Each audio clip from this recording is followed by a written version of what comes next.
Dear mahal ko, sino nga ba ang mag-aakala na nang dahil sa TikTok, nahanap ko ang aking the one.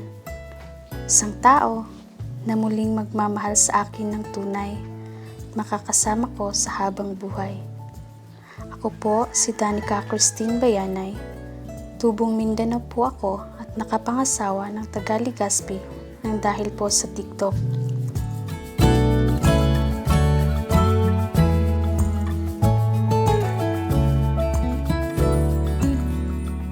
Pero bago po kami nagkakilala, isa po akong single mom. May isa po akong anak na babae at solo ko po siyang itinataguyod.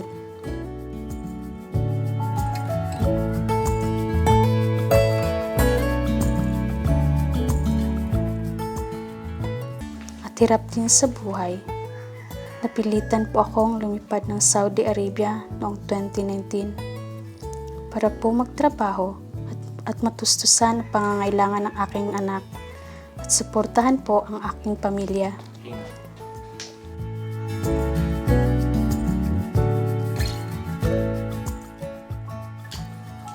Tumagal po ako ng 4 na taon doon bilang isang OFW at halos araw-araw ko pong namimiss ang aking anak at ang aking pamilya.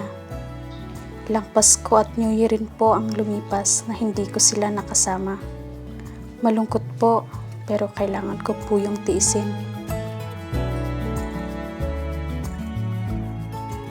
Sa mga panahong din yun, akala ko hindi na ako magmamahal pang muli dahil sa takot na baka mangyari ulit yung mga naranasan ko dati. Pero nagbago po ang lahat nang makilala ko si Jonathan. The sunlight dances on the balcony as I wait for thee to come home. May naging kaibigan kasi ako sa Saudi. Kasambay siya ng kapatid ng amo ko. Habang magkasama kami, nanonood siya ng TikTok.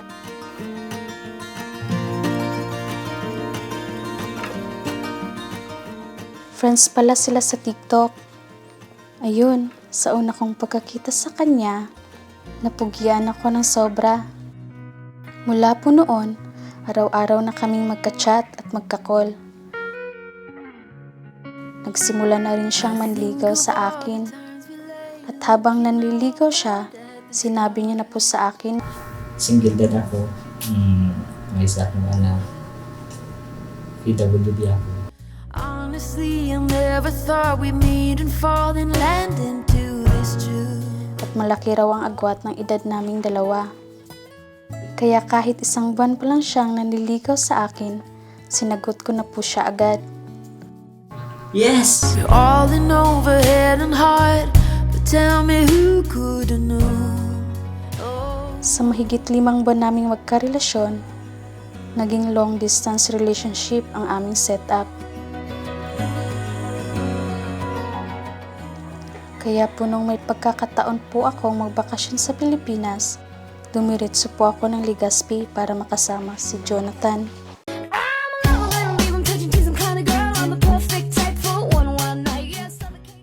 Pagkatapos po ng 1 buwan naming pagsasama, nagdesisyon po kaming magpakasal.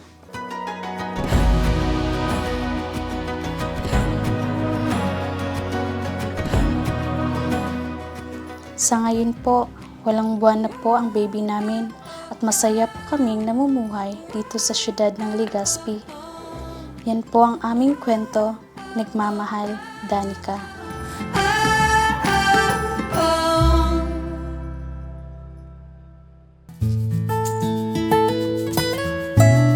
Mapapasana all ka na lang talaga sa love story ni na Jonathan at Danica. But wait, there's more!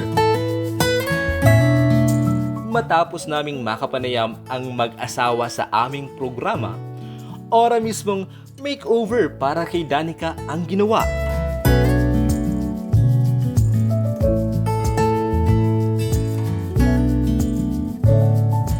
At si Jonathan naman, todo ang paporma para sa kanyang asawa dahil ito raw ang una nilang formal date pagkatapos nilang magkaroon ng anak. hindi maikubli ang mga ngiti at saya sa mukha ni Jonathan habang hindi naman maikubli ni Danica ang kilig na kanyang nararamdaman.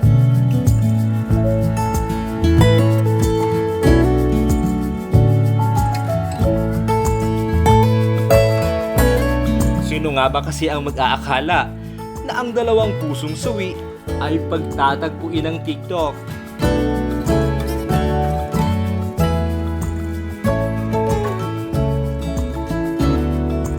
At ang mga mata nila ay puno ng kislap para sa isa't isa.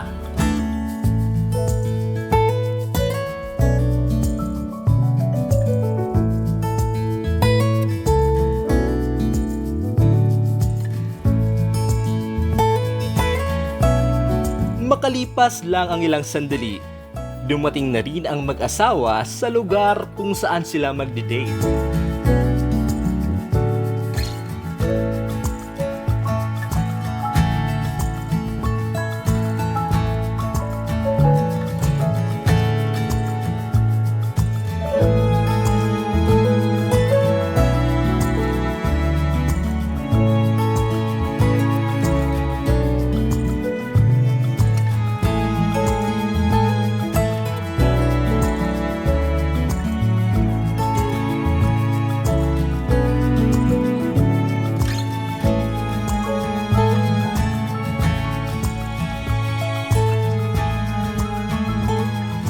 Sa bawat titig, sa bawat ngiti, sa bawat pag-uusap, at sa bawat kilos, makikita mo sa kanilang dalawa ang spark na hindi pa rin nawawala. Times we lay looking up out at the stars.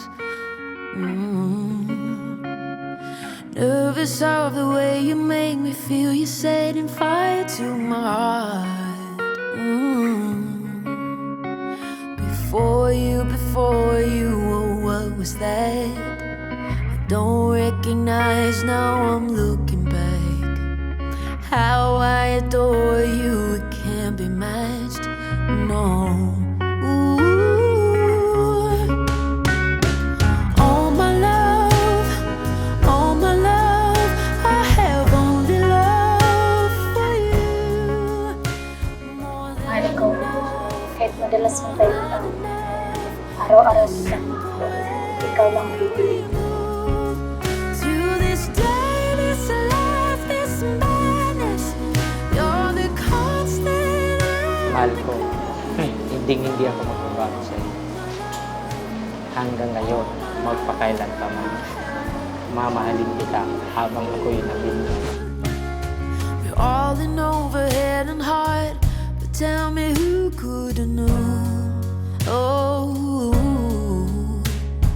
honestly, I never thought we'd meet and fall and land into this truth.